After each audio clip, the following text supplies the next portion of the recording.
Winter brings snow, freezing rain, sleet, bitterly cold temperatures.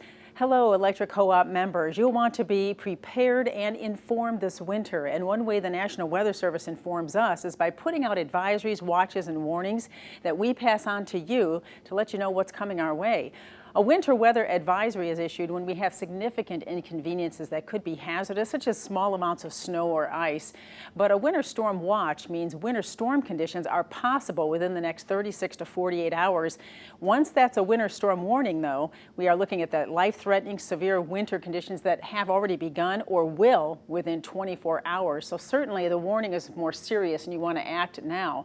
A winter storm is considered 6 inches of snow or greater, or sleet accumulation of a half of an inch or more, or a combination of winter precipitation which could create life-threatening conditions.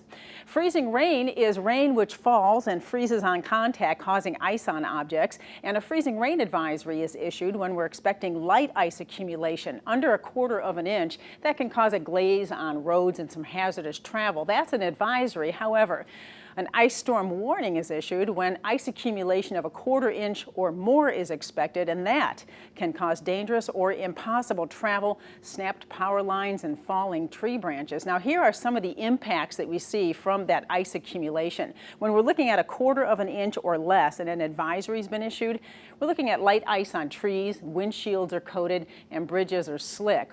However, when we get into the 1/4 inch to a half of an inch of ice, that's a little more dangerous. We see most roads becoming icy, tree limbs can sag or break, and you see power outages when you get into that 1/4 to a half of an inch of ice. And once you get greater than a half an inch of ice, we're talking widespread tree and power line damage, and roads are dangerous or impassable. And that can, of course, lead to power outages. And so you want to be prepared before these storms come in. Your best defense is being prepared. Here are some things you should have at home in case a winter storm is approaching. Remember to have a flashlight and extra batteries and extra water and food that require no cooking or refrigeration, because you could be without power for days. And you also want to have extra heating fuel. Don't let that supply get low. Keep it full through the winter.